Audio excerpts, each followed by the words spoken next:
Las siguientes historias, todas fueron narradas por niñeras, en su mayoría adolescentes, como se acostumbra en Estados Unidos. Cuando comencé a trabajar como niñera, jamás imaginé que una noche cambiaría por completo mi forma de ver el mundo. Fue en Vermont, en una casa antigua, enorme, de esas que parecen sacadas de una novela gótica. Me contrataron para cuidar a 2 hermanos, Dylan de 8 años y Abby de 6. Sus padres eran amables, pero se notaba que estaban tensos, como si algo los incomodara profundamente. Me explicaron que los niños a veces se despertaban por las noches diciendo que tenían pesadillas, pero que no debía preocuparse, solo cosas de niños. La casa era preciosa por fuera, pero por dentro tenía algo extraño. Los pasillos eran largos, con retratos antiguos colgados en las paredes, alfombras gastadas y un leve olor a madera húmeda que parecía salir de todas partes. Esa noche, después de acostar a los niños, me senté a leer en el sofá del salón. Todo estaba en silencio, el tipo de silencio espeso que solo existe en casas viejas. Eran cerca de las 12:30 cuando escuché algo, un susurro muy leve. Pensé que venía del monitor del cuarto de los niños, así que subí a revisar. Al abrir la puerta de su habitación, los encontré a los 2 despiertos, escondidos bajo las sábanas. Dylan me miró y me dijo con voz temblorosa: «¡Ella volvió!». «¿Quién volvió?», pregunté confundida. «La señora del vestido negro, se para en esa esquina», dijo Abby, señalando un rincón oscuro de la habitación. Encendí todas las luces, pero no vi nada. Les aseguré que estaban a salvo, que solo era una pesadilla, pero ellos insistieron en no dormir solos. Me los llevé conmigo a la sala y me quedé con ellos viendo dibujos animados. Fue entonces cuando lo vi. Un retrato, uno que no estaba ahí antes. Era una pintura antigua, enmarcada en dorado, con una mujer vestida de negro, con un velo cubriéndole la cara. Tenía las manos cruzadas sobre el regazo, y lo más perturbador es que el fondo del retrato era exactamente el salón en el que estábamos, como si esa mujer hubiese estado sentada justo allí. Lo más escalofriante fue que ninguno de nosotros la escuchó entrar, ni colgarlo, ni nada, y sin embargo, el retrato estaba ahí, como si siempre hubiese pertenecido al lugar. Llamé a los padres, regresaron de inmediato, me vieron pálida y temblando, con los niños dormidos en mis brazos. Les conté todo, y en vez de sorprenderse, se miraron entre ellos, con una mezcla de resignación y tristeza. La madre me confesó que esa casa había pertenecido a una institutriz hace más de 100 años, una mujer soltera que cuidaba a niños ricos hasta que uno de los pequeños murió ahogado en el pozo del jardín. Desde entonces, decían que el espíritu de la institutriz nunca se fue, esperando redimirse, cuidando niños ajenos. A veces aparecía en los retratos. Me pagaron el doble aquella noche, pero nunca volví. Hasta el día de hoy, aún me pregunto si esa mujer solo quería cuidar a Dylan y Abby, o si estaba esperando llevarse a otro niño con ella. Soy niñera desde hace años y he visto de todo: berrinches, accidentes, incluso niños que hablaban con amigos imaginarios. Pero nada me preparó para lo que viví en aquella casa de las afueras de Dallas, Texas. Los padres me contrataron para cuidar a su hija de 3 años, Emily. Era una niña dulce, aunque un poco callada. Vivían en una casa elegante, antigua, pero bien mantenida. Lo único que me pareció extraño al llegar fue que el cuarto de huéspedes tenía un espejo enorme, casi de cuerpo entero, justo frente a la cama. Los padres me dijeron que podía usar ese cuarto si quería descansar cuando Emily durmiera. Acepté sin problema.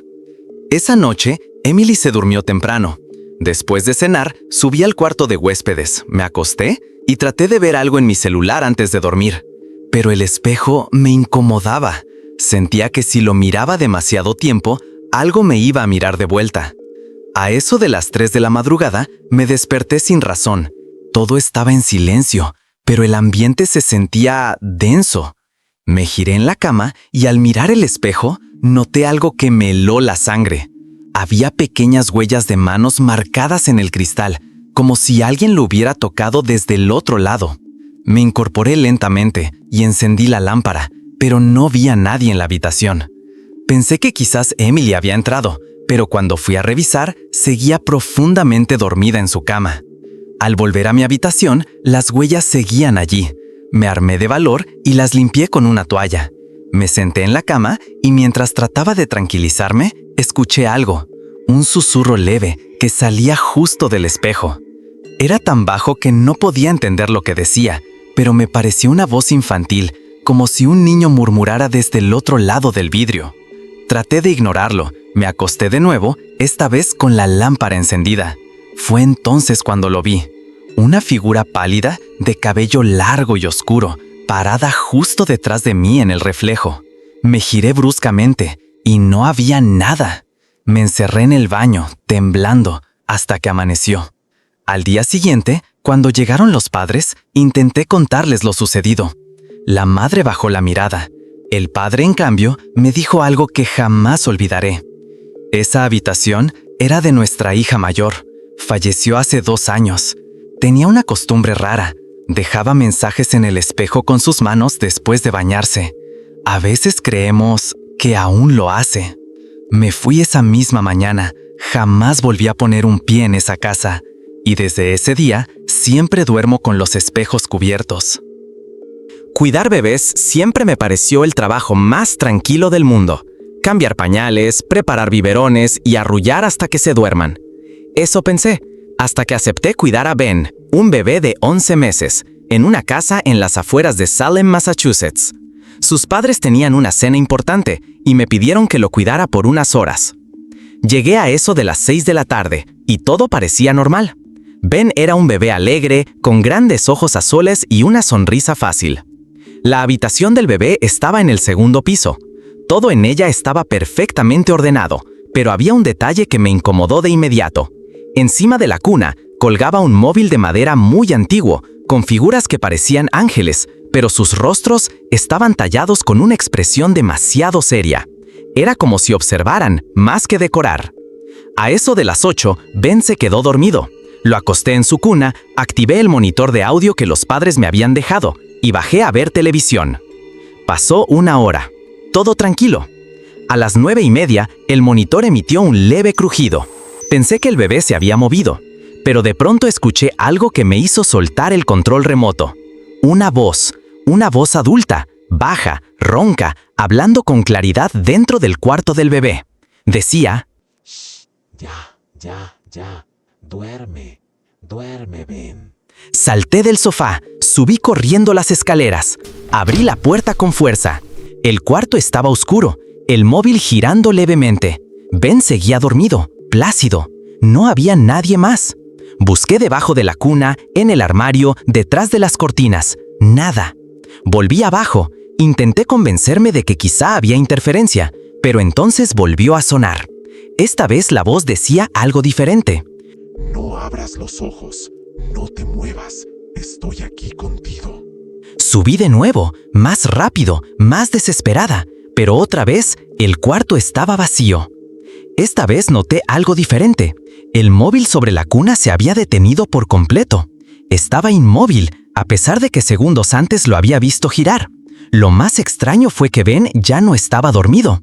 Estaba despierto, con los ojos bien abiertos, mirando fijamente a un rincón oscuro del cuarto, como si hubiera alguien allí. Me lo llevé conmigo al sofá. Pasé el resto de la noche con él en brazos, sin atreverme a volver a esa habitación. Cuando los padres regresaron, no sabía cómo explicar lo que pasó. Les pregunté si alguna vez habían escuchado cosas raras a través del monitor. La madre me miró de reojo, como si supiera exactamente a qué me refería, pero evitó responder. Al despedirme, me dieron las gracias, pero noté que el padre subió de inmediato al cuarto de Ben. Lo escuché murmurar algo, y después cerrar la puerta con seguro desde afuera. Nunca supe quién hablaba desde ese cuarto. Solo sé que esa voz no era humana, y que lo que fuera que estaba allí no quería que el bebé estuviera solo. Siempre pensé que los niños tienen una forma especial de percibir lo que los adultos no vemos. Pero aquella noche entendí que a veces lo que ven no debería estar allí. Fue hace 3 años, en un pequeño pueblo en las afueras de Ohio. Me contrataron para cuidar a Thomas, un niño de 5 años. Sus padres saldrían a una fiesta hasta tarde y no regresarían hasta pasada la medianoche. Todo parecía tranquilo. Jugamos, cenamos algo ligero y a las 9 lo llevé a dormir. Le leí un cuento, lo arropé, apagué la luz y dejé la puerta entreabierta, tal como me pidió. Bajé al salón con el monitor de bebé, lista para ver alguna serie mientras el tiempo pasaba. Una hora después, escuché un leve crujido. Miré hacia la escalera y lo vi. Thomas, de pie en lo alto, con su pijama azul, asomado desde la penumbra. No se movía, solo me observaba. Fruncí el ceño y le hablé en voz baja. «¿Qué haces levantado, Tommy?» Pero no respondió, ni un solo gesto, solo esa mirada fija, casi vacía. Subí lentamente las escaleras hablándole en tono calmado, pero cuando llegué al pasillo, ya no estaba allí. Entré a su habitación y casi me desmayo. Thomas seguía acostado en su cama, profundamente dormido, respiraba con normalidad, como si no se hubiera movido en toda la noche. Revisé debajo de la cama, en el armario, incluso en el baño del pasillo, todo estaba vacío. Empecé a cuestionarme si lo que había visto era real. Volví al sofá con el corazón latiéndome en la garganta. A los pocos minutos, otra vez, un crujido en la madera, esta vez más fuerte. Miré hacia la escalera y nada. Pensé en revisar el monitor, aunque no debía tener video, solo audio. Pero cuando lo encendí, escuché claramente pasos suaves, como pies descalzos caminando por el pasillo del segundo piso. Y luego, una risa infantil, que no era de Thomas, era distinta, más aguda, más burlona. Subí por última vez. El pasillo estaba completamente oscuro, aunque yo recordaba haber dejado la luz encendida. Mientras avanzaba, escuché cómo algo cerró la puerta de Thomas lentamente desde adentro, con un chirrido lento que pareció durar una eternidad. Pegué mi oído a la madera, y del otro lado escuché un susurro. Ya no estás solo, ahora somos dos. Abrí la puerta de golpe. Thomas seguía dormido, inmóvil, pero ahora había algo raro en el aire. Un olor diferente, frío, como a tierra húmeda. Me quedé allí, con él, sentada junto a su cama rezando para que amaneciera.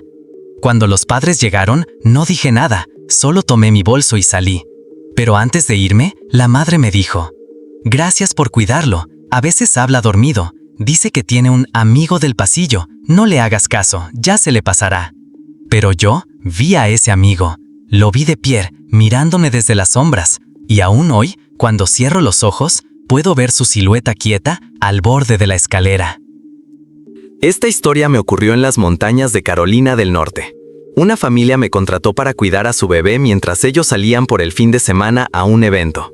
La casa era enorme, de estilo rústico, rodeada por bosque espeso y sin vecinos a menos de medio kilómetro. Aislada, silenciosa, perfecta para descansar o perder la cabeza. Me dijeron que el bebé, Jacob, ya había sido alimentado y bañado, y que lo habían dejado dormido en la habitación del fondo antes de salir. Solo necesitaba vigilarlo con el monitor de video y estar atenta por si despertaba. Fácil. Eran cerca de las 11 cuando me acomodé en el sillón del salón, con una manta y una taza de té. Tenía el monitor de Jacob encendido. Todo se veía tranquilo. El bebé dormía plácidamente en su cuna, respiraba con calma, el móvil sobre su cabeza giraba lentamente. Me sentí tan relajada que casi me dormía. Pero entonces, el monitor cambió. La pantalla parpadeó, por un segundo se puso negra, y luego, la imagen regresó, pero algo estaba mal, muy mal. Jacob ya no estaba en la cuna. Pensé que tal vez el monitor estaba fallando. Subí a revisar. Entré a su habitación, y para mi sorpresa la cuna estaba vacía. Pero lo más perturbador fue que la manta del bebé estaba perfectamente doblada, como si alguien con cuidado y precisión la hubiera arreglado, no como si un bebé se hubiera movido.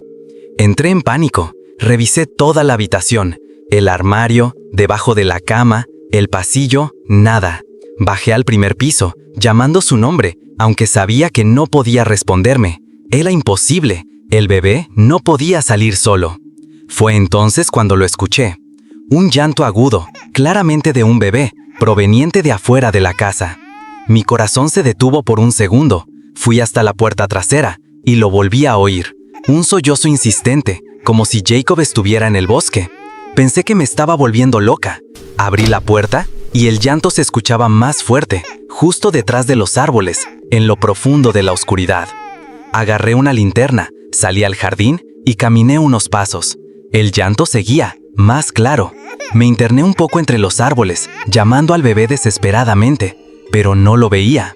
Y entonces, el llanto se detuvo en seco. El silencio fue tan absoluto que pude escuchar mi propia respiración acelerada. Di un paso más, y algo frente a mí se movió entre los arbustos. Alumbré con la linterna, y no había nada. Volví corriendo a la casa, cerré la puerta con llave, subí corriendo a la habitación y Jacob estaba otra vez en su cuna, dormido, como si nada hubiera pasado. Me quedé paralizada, revisé el monitor de nuevo, todo estaba en orden.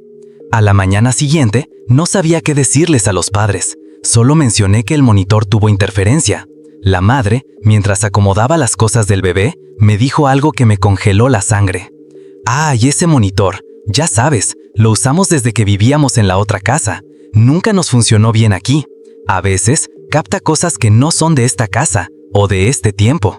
No dije nada, pero desde entonces, cada vez que escucho a un bebé llorar en la distancia, mi primer instinto no es ir a ayudarlo, sino correr en la dirección opuesta.